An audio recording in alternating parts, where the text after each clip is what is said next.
So let's talk about that moment of this like heat moment. You and I are doing rehearsals for a promo that you were going to do. Oh yeah. I remember. Yeah. I feel like we're in like Brooklyn. I don't know why I'm picturing it in Brooklyn. But you were in rehearsals. And I'll let you tell the story and I'll back it up. Well, we were doing rehearsals and yeah, I feel like maybe there was a lot of stuff going on that day. And I guess I must have made a comment like, are we going through the whole thing in rehearsal? It was a long promo. It was a long promo, long. very bulky. And it was there was a busy show packed day. And I thought that maybe they just wanted to get the shot where we're going to stand. So you look way shorter than me. You know, they put you, the little tricks of the trade. Mm-hmm. And I said, are we going through the whole promo? Just because it was like 2 pages long and there's a lot of things to rehearse that day. And there were a lot of big things going on. And I don't know. You knew better than me. I don't know what happened after that. That was like, I was already kind of, not doing well. And I was really not being a good employee. And it was a really bad time for me. And I was really not living up to my end of the bargain. And I was making a lot of mistakes. And they came back to back to back to back. These weren't like 6 months separated, isolated incidents. It was all at once. And well, like my recollection of that before we get into all of these other things is that just to like clarify with everybody is that, it was a day you and I were standing there going over the promo. You were clarifying with the camera crew you didn't want to feel like you were wasting anyone's time to go over the promo. And that was misinterpreted as if you thought you were too good to rehearse the promo. Yeah. And I totally get it because perception's reality. And I guess my perception at that time, because like I said, there were some mistakes being made. My perception at that time was, I don't know, grandiose ego or out of control. I don't know. The perception definitely wasn't good. So I think that, when you look at that situation and you already are very biased towards somebody because they keep up, that one thing, I guess, was that someone, I don't know who, must have taken it like, who the does the person think he is? He's just not going to do rehearsal. Which wasn't the intent. And no, it was not the intent at all. And I talked to you after. I was like, did I seem like I was blowing that off? I think everybody, the cameraman was confused. Everybody was very confused. Yeah. And I guess, when that happened, I kind of knew like, this is not going to go very well for me the next month or so. And I had numerous conversations with you in catering. I remember there was one where I said to you, I'm getting fired. And you were, you're trying to be like a good friend. And you're like, I don't know. And I was like, no, I'm definitely getting fired. I knew it. What were those moments like for you? Because I know that there was just a lot of stuff going on at that time. I mean, was that when like the drinking and stuff really picked up for you? Was during that time of like the stress and whatnot? Yeah, the drinking, man, the drinking was really bad, even in 2017. I just, it was a problem and I wasn't willing to admit it or face it or do anything about it. And thought I was a superhero and I'll just, keep living life like this. So yeah, in like 2017, the drinking was really out of hand, but it was easy to hide because alcoholics are very good at hiding their alcoholism. So I was hiding it from a lot of people, especially at work. And it just, I guess, I got injured. And when I came back, it was just, I was just in a bad place mentally and, not to blame it on taking all medications that I definitely shouldn't be drinking with, and, I guess I just kept drinking and kept, up. And the drinking, it got completely out of hand to the point where everybody was noticing. There was no hiding it anymore. Everybody knew. And, it's sad to say, looking back, but at the time I knew everybody knew and I still didn't give a I was like, I don't care. And I don't know what switch flipped in my head, but I don't know. I just I gave up spiritually. I think at that point, completely gave up spiritually. Yeah, I was done. So when you actually got released, did that make things better or worse? Was there like a bit of relief of like, okay, at least I'm not worrying about this happening anymore? Or was it like, oh, this thing that I've been dreading has finally happened.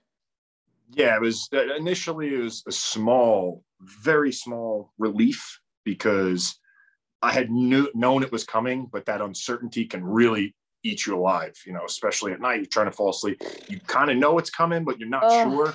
So when I got released, that for a very, very small amount of time, it was a relief. But the drinking got really out of hand after that point because, you know, I had a roof over my head. Had plenty of money in the bank. I had no responsibilities anymore. I had no one to keep me accountable. And I was by myself kind of in Tampa, Florida, where, you know, none of my family members or my friends from home were around to check on me. Yeah. It was a recipe for disaster. And it really got bad. And looking back now, it's, you know, I'm very, very fortunate that the consequences, I faced some really bad consequences, but I'm very fortunate that consequences didn't end up worse. So 100%, like, yeah. Thank God. And yeah, I mean, just like, you know, seeing some of these things happening from the outside, I knew obviously you and John had still been in contact. You guys had been talking and whatnot, but yeah, was there part of you that wanted to move back to New York at that point, just to like have that support and whatnot? Yeah. I was very confused, but moving back to New York I definitely wanted to move back to New York. I was, after I got released, going back quite often, at least every other week. I was going back for at least a weekend, just to be home. And I really wanted to kind of move back home, but I still had that outlet in Tampa where nobody was going to see me. Nobody was going to judge me. I could drink all I wanted and live in my little bubble and not be accountable to any other person. So yeah, I kept going back to Tampa because, you know, I knew I had a problem. I knew I was an alcoholic. I knew I needed to change, but I didn't want to. And I could get away with a lot more on my own in Tampa. So I'd go back to New York, like I said, every few weeks, but back to Tampa so I could carte blanche for me when I got to Tampa. When did you decide that you didn't want to drink anymore? Because I mean, I know that is such a common thing of being like, I know I have a problem, but I still want to do this thing. Like when does that change? Like, what was that moment like for you? Yeah, to be honest, the final time that I went to rehab, because the first time I went to rehab, I was doing it for other people. You know, I was doing it for family and, you know, there's an intervention and all that and friends and Lexi and, you know, everybody that was involved and close to me in my life at that point, even Enzo was on that call. And I only went to rehab to appease them, which if you're going to rehab just to appease somebody else, God bless you. Wasn't going to work for me. It doesn't work for many people. So I didn't really want to quit. And then it got worse and worse and worse after that. And finally, you know, in early 2020 is when I went back to rehab for the final time. How many times did you go? 3. Okay. Yeah. And that was the point in time where I'd gotten my ass whooped by alcohol and I conceded defeat and I surrendered. I wasn't going to be able to beat this alcohol thing. And I was tired of just living the life I was living and suffering horrible consequences and just watching my life go up in flames. So yeah, I guess that's rock bottom is when for me, it was when I finally said, man, this shit ain't worth it anymore. And you're going to end up dead or in prison, or this is just going to end very poorly. And that was kind of when I finally gave in. Yeah. How, like, when you look back at like photos from that time or like think about how you felt during all of that to like where you're at now, I know you just posted a tweet recently about like where you're at, feeling so good and sober and clean and everything is awesome. What is it like now, like being pulled out of that funk and being able to look back at it with hindsight being 2020? Man, it definitely makes me, I have so much more gratitude. When I look back at those pictures, you know, I'm embarrassed, a little ashamed, but honestly, in my heart, it's like, I feel terrible for that person in the picture. Cause you know, I know what he was going through and I know how bad it got. And I was just so out of shape and just unkempt and not taking care of myself. And it shows in pictures and, you know, videos or anything that I look back at from then. And yeah, I guess it's tough to look at in one regard, but in another sense, it's just look at where I'm at today. It makes me very grateful for where I'm at right now, knowing it could have gotten worse than it was. So you're very lucky, and look at the turnaround you've made. And, you know, it's almost a sense of accomplishment. That's one of those things. Like, I mean, as soon as John came back and everyone was like, holy crap, he looks so great. Like, he looks 10 years younger. And like, to look at what he, you know, looked like before, and there was like a photo going around of like them side by side. And it's like, holy shit, like you really don't realize it when you're like in the thick of it, or it just becomes the norm. And then when you can like really have like that moment of clarity to look back at it, is like, it's so eye-opening. Yeah, it's crazy. Yeah, it's wild how alcohol is just a poison, man. And